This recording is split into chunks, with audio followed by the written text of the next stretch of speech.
aucun processeur n'a été maltraité durant cette vidéo.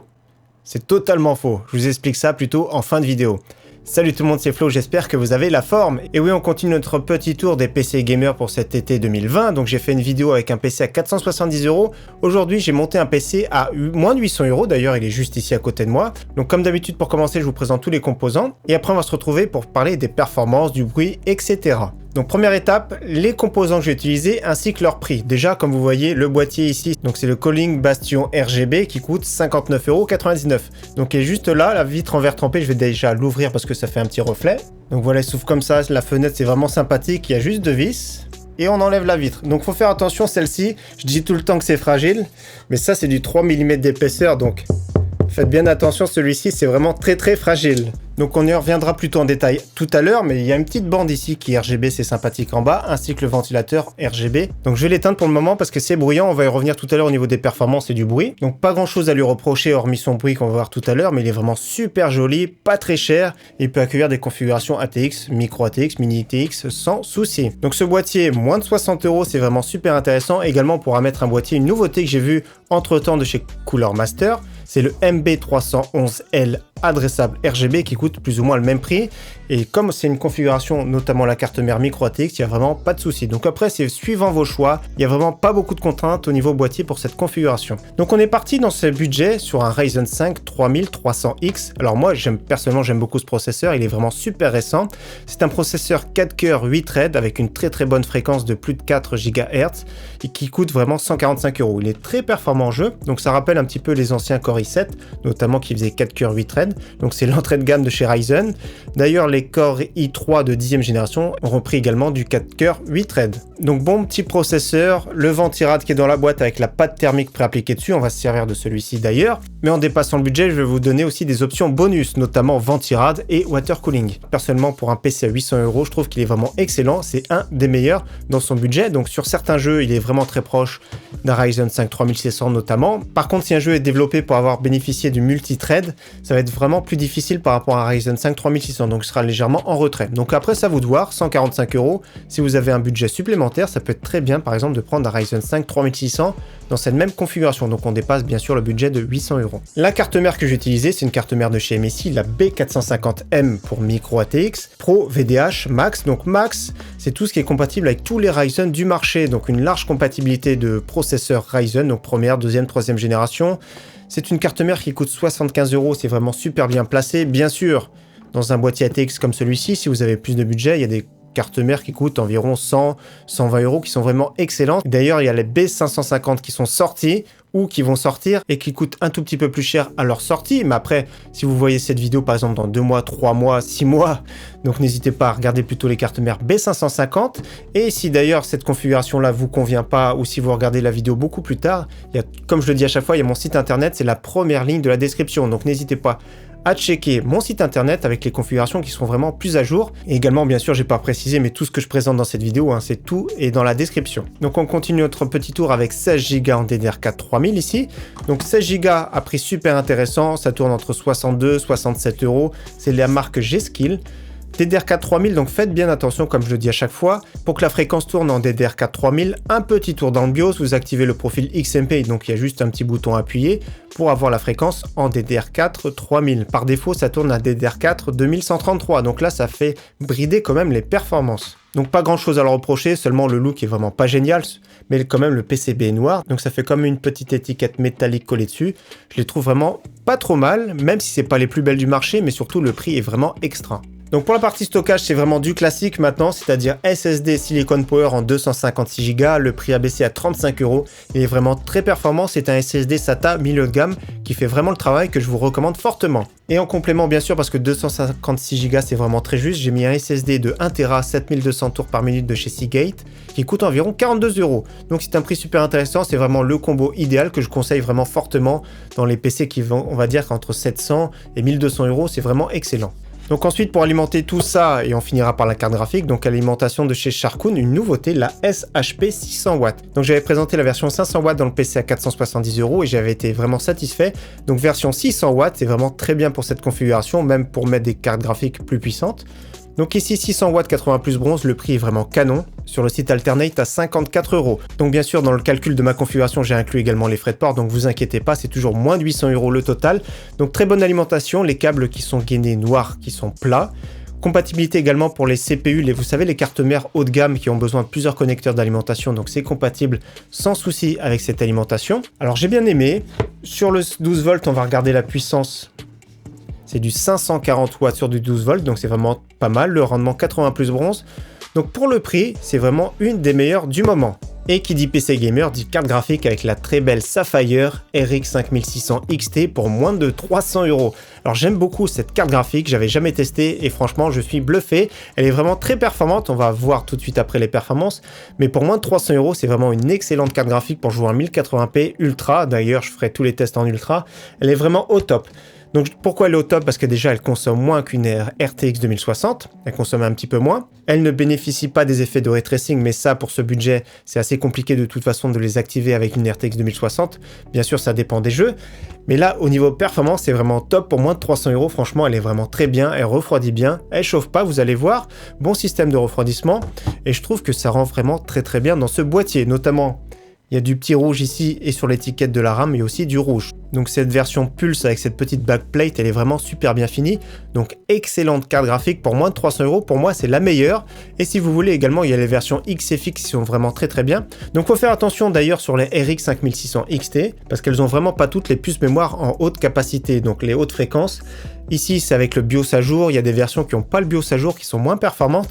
Donc les versions Sapphire, ce sera les plus performantes. Les versions aussi XFX, ce seront les plus performantes. Et d'ailleurs, AMD a mis une liste sur son site internet. Donc je vous mets la page également en description pour ceux qui veulent. Si vous avez un petit peu plus de budget, ça peut être sympa de mettre un petit ventirad comme celui-ci. Pour environ 30 €, le Deepcool Gamax 400 tout blanc.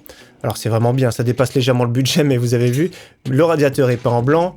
Le petit ventilateur avec des LED blanches, personnellement je trouve qu'il est vraiment très bien pour moins de 30 €, ça peut vraiment très bien se marier avec cette configuration sans souci. Également comme j'en ai parlé, il y a un water cooling de 240 mm pour 44 € qui est vraiment sympathique en ce moment chez Amazon. Donc la marque ID Cooling Frost Flow X 240. Donc franchement ça peut être très bien. Il est noir, les étiquettes blanches, je crois que la pompe est allumée également en blanc. Donc après savoir, je ferai une vidéo vraiment dédiée pour ce water cooling que je montrerai directement d'ailleurs dans ce PC. Donc franchement pour 44 € ça fait dépasser le budget, ça fait plutôt un PC à 830 €. Mais avec un petit water cooling ça peut être vraiment sympathique. Allez c'est parti, on se retrouve pour parler des performances juste après ça.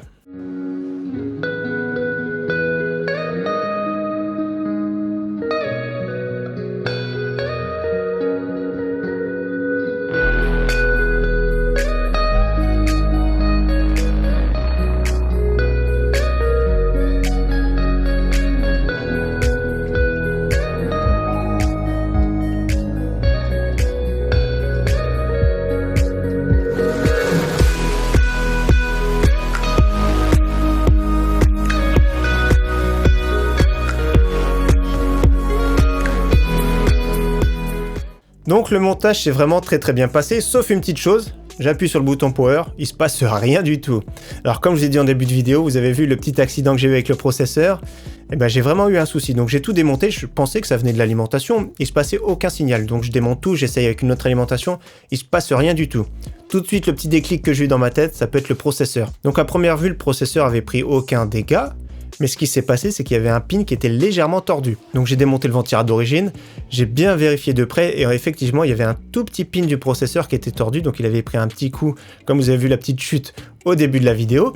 Donc voilà, il était tordu, j'ai redressé très légèrement, j'ai remis le système de refroidissement et là le PC a démarré sans souci. Donc vous avez vu juste un tout petit pin qui était vraiment tordu, ça a empêché le démarrage du PC. Donc ça peut vous arriver, ça peut arriver à tout le monde. Donc sur les processeurs Ryzen, ils sont très fragiles, donc une petite chute, ça peut tordre légèrement un pin, et du coup ça fait un faux contact ici dans le socket. Donc c'est pour ça, faites bien attention. Je me suis fait avoir, j'ai pensé que c'était un autre composant le problème, mais vu la chute du début, je me suis dit, tiens, ça peut être vraiment ça le souci. Donc niveau performance, j'ai commencé par du classique benchmark, donc le 3D Mark, et le benchmark également de Unigine Superposition, également le benchmark Cinebench. Donc 3D Mark, là il n'y a vraiment pas de souci, c'est du 7000 points tout rond, c'est vraiment excellent. Donc 7000 points, je vous invite vraiment à tester également sur Steam, la démo est gratuite, donc la démo de TimeSpy, n'hésitez pas à comparer vos scores. Au niveau du benchmark Unigine Superposition 1080p qualité max, c'était 4070 points. Donc un benchmark également qui est gratuit, n'hésitez pas à tester et comparer votre score, donc 1080p max.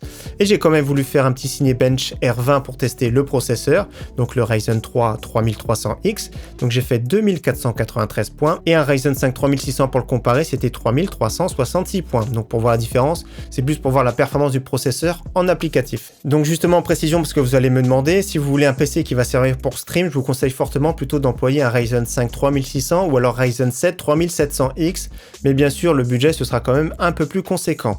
Si vous voulez à tout prix stream, pourquoi pas mettre une GTX 1660 Super ou une RTX 2060. Également vous pourrez stream à partir de celle-ci grâce à OBS, notamment en utilisant l'encodeur NVENC des cartes graphiques Nvidia. Donc on continue avec les performances, cette fois-ci les performances en jeu. Donc j'ai testé tout un échantillon de jeux. Donc à chaque fois j'ai joué en 1080p qualité max. Bien sûr c'est pas les réglages optimaux, hein. Si vous faites du multijoueur, je vous conseille de faire des réglages plutôt personnalisés. Donc ici Tomb Raider, une moyenne de 94 fps, c'est vraiment extra parce qu'il est quand même assez exigeant. Ensuite, je suis parti sur Apex. Apex en qualité max, c'est du 115 fps de moyenne. C'est vraiment très bien, c'est vraiment très fluide. Pas de ralentissement. Ensuite sur Fortnite, 1080p qualité max, donc c'était en épique, hein, 120 fps de moyenne, donc précision sur Fortnite. Bien sûr, je sais que beaucoup de joueurs jouent en qualité faible avec la distance en épique. Donc là, j'ai fait le test. Dans ces cas-là, dans ce réglage, ça tournait en moyenne à 260 fps de moyenne. Donc pour vous faire la comparaison, c'est vraiment énorme. Ensuite, sur Rainbow Six, en qualité max, là, c'était du 185 fps de moyenne. Donc là, il n'y a vraiment pas de souci, c'est vraiment hyper fluide. Ensuite, les jeux compétitifs Valorant en qualité max, on était en moyenne à 230 fps. Là, il n'y a vraiment pas de souci. Également CSGO, j'ai testé en qualité max aussi, 265 fps de moyenne. Et bien sûr, je me suis intéressé aussi au cas de Warzone. Cette fois-ci, j'ai fait des réglages personnalisés parce que il est quand même assez exigeant ce jeu. Donc réglage personnalisé que je vous montre ici. Et en moyenne en 1080p avec mes réglages personnalisés, je tournais à 123 fps. Donc c'est une expérience qui est vraiment très fluide, il n'y a pas de drop de FPS, il n'y a pas de chute, il n'y a pas de ralentissement. Donc dans tous les cas, ce PC, pour jouer en 1080p, il n'y a vraiment pas de souci. Et même vous pourrez jouer à certains jeux en 1440p en qualité moyenne, sans problème aussi également. Parce que je sais que j'ai testé pas mal de fois les RTX 2060, qui se comportent vraiment très bien en 1440p également. Donc maintenant, ce que je vous propose, c'est qu'on parle d'un sujet qui va fâcher un petit peu plus certains, c'est au niveau du bruit. Donc le boîtier, il est vraiment très joli, il est vraiment beau, mais il y a un petit souci, c'est le bruit. Donc le bruit, entre 45 et 47 décibels suivant la charge, donc déjà au repos, 45 c'est beaucoup. Donc j'ai trouvé le problème c'est le ventilateur d'origine. Donc il est très beau, donc il se connecte en Molex pour avoir en plus de ça l'éclairage, mais il est vraiment assez bruyant. Donc il brasse de l'air, c'est sûr, mais il est bruyant. Donc un seul ventilateur, ce qui fait quand même entre 45 et 47 décibels, c'est quand même bruyant, on l'entend. C'est pas un bruit assourdissant, c'est du 12 cm, c'est moins dérangeant qu'un 14 cm, mais il faut souligner quand même que c'est pas un PC silencieux. Donc après à voir, si vous voulez changer de boîtier, il n'y a vraiment pas de souci également. Donc par contre au niveau température, c'était vraiment sympathique. Donc au niveau de la carte graphique, c'était vraiment très bien avec un petit 65 degrés, elle ne chauffe pas, elle n'est pas spécialement bruyante, donc petit modèle Sapphire, performant et franchement à conseiller. Au niveau du processeur maximum, j'ai atteint 78 degrés, donc je pense que c'est à cause de la pâte thermique qui était vraiment pas très bien appliquée. Comme je vous ai dit, j'ai retiré le ventirad, j'ai remis dessus, j'ai pas changé de pâte thermique, ça c'était vraiment un tort. J'aurais dû vraiment changer complètement la pâte thermique, l'effacer. Donc 78 degrés maximum en soi, en benchmark, attention, c'est vraiment pas non plus un problème. En jeu, ça descend plutôt dans les 65-70 degrés, donc ça reste raisonnable. Mais vous allez voir, quand on va remplacer le système de refroidissement, on va voir au niveau des températures ce que ça donne. Donc je pense que le problème vient vraiment de la pâte thermique. Donc 78 degrés, c'est sûr que le ventirad AMD, c'est pas vraiment ce qu'il y a de plus silencieux en soi, c'est toujours mieux de le remplacer. Malgré tout, il fait le travail pour débuter, donc rien n'empêche au départ de commencer avec le ventirad AMD et de changer plus tard de système de refroidissement. Donc voilà pour le PC gamer à 800 € pour cet été 2020. N'hésitez pas d'ailleurs à partager votre avis dans les commentaires, si vous aimez ou pas le boîtier par exemple, ce que vous auriez mis comme processeur, ce que vous auriez modifié dans ce PC. Et donc encore une fois, merci à tous d'avoir suivi cette vidéo, je vous dis à très bientôt, ciao bye.